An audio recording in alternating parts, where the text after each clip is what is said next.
Very complex process because the body is also very complex और well organise form में हमारी body होती है, सारे ऑर्गन्स का एक फिक्स्ड प्लेस है, ठीक है। उसी टाइप में हमारा जो नर्वस सिस्टम होता है बेटा वो भी बहुत कॉम्प्लेक्स है, वेल डेवलप्ड है और ऑर्गेनाइज्ड फॉर्म में होता है, ठीक है। तो लेट्स सी कि हमारा जो नर्वस सिस्टम है बेटा उसमें हमारे तीन मेन पार्ट्स होते हैं। It consist of brain, spinal cord and the peripheral cord. तो जैसे जैसे हम आगे बढ़ेंगे वैसे वैसे हम सबके बारे में डिस्कस करेंगे। So let start to discussing about the nervous system in the humans, ठीक है। तो हम जो भी पार्ट पढ़ेंगे ह्यूमन के नर्वस सिस्टम के बारे में, हम उसके बारे में उसका फंक्शन पढ़ेंगे और उसका क्या फंक्शन होता है और वो कैसे वो फंक्शन को परफॉर्म करते हैं, okay. So now let's talk about the human nervous system. Human nervous system is constitute of the neurons, ठीक है। हमें पता है कि जो न्यूरॉन होता है बेटा वो नर्वस सिस्टम का स्ट्रक्चरल और फंक्शनल यूनिट होता है। Without neuron nervous system can be form.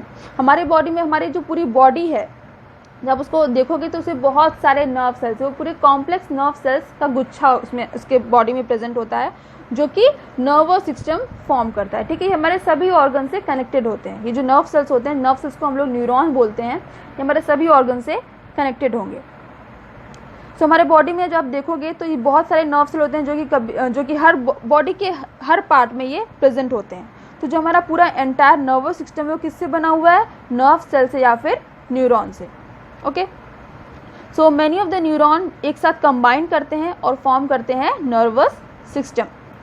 Now this is the neuron look like, this is the structure of the neuron, okay. So now let's understand the structure of the neuron. What does the neuron contain and how it transmits the information from one part of to the another part of the body. So firstly we are going to see that the neuron consists of three main parts. What are that? First is the cyton, which is also known as the cell body, then the dendrites and the third part is the axon. ठीक है बेटा। तो जो cyton होता है या फिर cell body होता है वो क्या होता है? वो हमारा स्टार शेप्ड का होता है। In the picture I have shown, see this is the cell body, it is also known as the cyton. So this is the cell body. So inside the cell which contain cytoplasm and the cell organelle. ये जो part है इसको हम लोग नहीं बोलते, ये जो अंदर वाला पार्ट होता है बेटा जिसके अंदर साइटोप्लाज्म और सेल ऑर्गेनेलीज प्रेजेंट होते हैं वो पार्ट हमारा सेल बॉडी या फिर साइटॉन कहलाता है, ठीक है। इसके अंदर एक वेल डिफाइंड न्यूक्लियस होता है। ये जो पार्ट आपको सर्कल वाला दिख रहा है ये न्यूक्लियस है, ठीक। Then the second part is the dendrite. Dendrite it short thread like structure होते हैं जो कि हमारे साइटॉन से ही अराइज होंगे। ये जो साइटॉन है इससे ही ये छोटे छोटे hair like structures, thread like structures arise होते हैं जिसको हम लोग बोलते हैं डेंड्राइट्स। इसका मेन फंक्शन क्या होता है कि ये रिसीव करते हैं impulse from the outside and pass it to the cyton. जो भी इंफॉर्मेशन रिसीव करेंगे स्टिमुलस के थ्रू वो डेंड्राइट्स के थ्रू ही आएगी और ये कहाँ आ जाएगी? सीधे साइटॉन में, okay. Then the third part is the axon. Axon एक लॉन्ग थ्रेड लाइक स्ट्रक्चर होता है जो कि साइटॉन से अराइज होगा। ये हमारा डेंड्राइट का ही पार्ट होता है। जो जब डेंड्राइट बहुत लॉन्ग हो जाएगा तो वो एक्सॉन का फॉर्मेशन करता है, ठीक। और सभी न्यूरॉन में सिर्फ एक ही एक्सॉन पाया जाता है। सो this is the fibrous branches at the end. यहाँ पे एक्सॉन एंडिंग्स होती हैं, ठीक है, और जिसको हम लोग नर्व एंडिंग भी बोलते हैं। तो this is the structure of the neuron. So there is a gap जब जो हमारे कोई भी दो न्यूरॉन्स ज्वाइन नहीं होते हैं, ठीक है। जैसे कि देखिए just understand with the help of this diagram. ये जो आपको दिख रहा है बेटा ये एक एक्सॉन पार्ट है। ये वाला पार्ट जो हमारा एक्सॉन है, एक्सॉन के ठीक नीचे क्या होता है? नर्व एंडिंग्स होती हैं या फिर एक्सॉन एंडिंग्स होती है। ये हमारा एक्सॉन एंडिंग है, ठीक। जो कि और ये वाला पार्ट क्या है? ये दूसरे न्यूरॉन का डेंड्राइट वाला पार्ट है, ठीक। तो इन दोनों के बीच में ये जो गैप है, जो क्लोज कॉन्टैक्ट है, हम लोग इसको क्या बोलते हैं? इसको हम लोग बोलते हैं साइनैप्स। तो जो भी इंफॉर्मेशन आता है किसी भी न्यूरॉन के डेंड्राइट से फिर उसके साइटॉन में आएगा, फिर वहाँ से एक्सॉन में आएगा और फिर नर्व एंडिंग से वो सीधे दूसरे न्यूरॉन के डेंड्राइट्स में पास हो जाता है। तो ऐसे करके कोई भी इंफॉर्मेशन एक न्यूरॉन से दूसरे न्यूरॉन में पास ऑन करती है, ठीक है।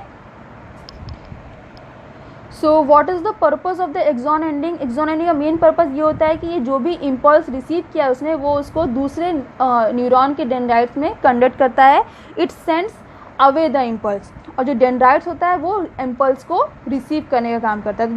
दोनों चीज़ें अलग अलग है। जो एक्सॉन एंडिंग होगा वो इम्पल्स को अपने से दूर करता है, दूसरे न्यूरॉन के डेंड्राइट्स में सेंड करता है, और जो डेंड्राइट्स होता है किसी भी न्यूरॉन का वो इम्पल्स को रिसीव करता है। Okay, so as we move ahead हम इसके बारे में ज़्यादा डिस्कस करेंगे कैसे इन्फॉर्मेशन पास ऑन करता है न्यूरॉन से। पहले देख लेते हैं कि न्यूरॉन के कितने टाइप्स होते हैं। ये 3 टाइप्स के होते हैं बेटा, सेंसरी न्यूरॉन, मोटर न्यूरॉन और एसोसिएशन न्यूरॉन। ठीक है, सेंसरी न्यूरॉन मतलब जो कि सिग्नल्स को रिसीव करता है, ठीक है, जो हमारे सेंस ऑर्गन्स में प्रेजेंट, सेंस ऑर्गन के पास होता है, जो कि किसी भी स्टिमुलस से जो भी इंफॉर्मेशन है उसको रिसीव करेगा, that is known as the sensory neuron. और यही एक न्यूरॉन है जो कि किसी भी इंफॉर्मेशन को या किसी भी इम्पल्स को सेंस ऑर्गन से कहाँ लेके जाएगा, ब्रेन के पास सीधे। ठीक है, जैसे कि एग्जांपल में ले लेते हैं कि हमने देखा, हम हॉट ऑब्जेक्ट को टच किया, तो हॉट ऑब्जेक्ट टच कर रहे हैं तो हमें फील हो रहा है कि हाँ, स्किन से फील हुआ, हमारे जो सेंस ऑर्गन स्किन है उससे फील हुआ कि हाँ वो हॉट ऑब्जेक्ट है। उसके बाद फिर वहाँ पे जो सेंसरी न्यूरॉन्स होंगे वो रिसीव करेंगे हमारे रिसेप्टर से, हमारे स्किन से उस इन्फॉर्मेशन को कि हाँ वो हॉट ऑब्जेक्ट है, और तुरंत वो मैसेज हमारे कहाँ ले जाएंगे, ब्रेन के पास। तो मैसेज ले जाने का काम कौन सा न्यूरॉन करता है, सेंसरी न्यूरॉन। ठीक है, उसके बाद सेकंड पार्ट है हमारा मोटर न्यूरॉन। मोटर न्यूरॉन का काम ये होता है कि ब्रेन जो भी मैसेज वहाँ से भेजता है किसी भी बॉडी ऑर्गन को, वो मोटर न्यूरॉन से आता है। ठीक, जैसे कि इस एग्जांपल में क्या था कि हॉट ऑब्जेक्ट का जो इन्फॉर्मेशन है कि वो हॉट ऑब्जेक्ट है, वो सेंसरी न्यूरॉन से ब्रेन के पास गया। अब ब्रेन का काम ये कि ब्रेन हमें हमारे हैंड्स को मैसेज भेज रहा है कि हमें अपने हैंड को हटाना है, तो वो किसके थ्रू आएगा, वो मोटर न्यूरॉन के थ्रू आएगा। ठीक, तो ले जाने का काम क्या कौन करता है, सेंसरी न्यूरॉन, और ब्रेन से इंफॉर्मेशन लाने का काम कौन करता है, motor neuron. Third is the association neuron, इसको हम लोग रिले न्यूरॉन या फिर इंटर न्यूरॉन भी बोलते हैं, जो कि सेंसरी न्यूरॉन और मोटर न्यूरॉन को ब्रेन में कनेक्ट करने का काम करता है। ठीक है, तो जो भी इन्फॉर्मेशन हमारा जा रहा है सेंसरी न्यूरॉन से ब्रेन के पास जाएगा, वहाँ पहुँचाएगा कि हाँ वो हॉट ऑब्जेक्ट है। उसके बाद फिर वो पास करेगा इंटर न्यूरॉन से। ठीक है, फिर ब्रेन हमें मैसेज देगा कि हाँ हमें अपने हैंड को हटाना, तो वो किससे आएगा, मोटर न्यूरॉन से। तो एसोसिएशन न्यूरॉन का सिर्फ इतना ही काम होता है कि ये सेंसरी न्यूरॉन और मोटर न्यूरॉन को कनेक्ट करता है, कनेक्शन फॉर्म करता है इन दोनों के बीच में। Okay, now let's understand how the impulse passing through the neuron. तो मैंने आपको बताया कि बेटा जो डेंड्राइट्स होते हैं, लेट्स इमेजिन जो न्यूरॉन है उसका जो डेंड्राइट्स है वो किसी भी इन्फॉर्मेशन को रिसीव कर रहे हैं। ठीक, जैसे कि मैंने मान लीजिए कोई भी इन्फॉर्मेशन है, हॉट ऑब्जेक्ट का इन्फॉर्मेशन है, तो जो हमारे सेंसरी न्यूरॉन के जो डेंड्राइट्स होंगे उसने रिसीव किया इन्फॉर्मेशन कि हाँ वो हॉट ऑब्जेक्ट है। वो कहाँ जाएगा वो इन्फॉर्मेशन, वो इम्पल्स, जो भी इन्फॉर्मेशन पास होता है वो इम्पल्स के फॉर्म में पास होता है, इलेक्ट्रिकल इम्पल्स की तरह फॉर्म होता है। ठीक है, जैसे कि कॉपर वायर में आपने देखा होगा,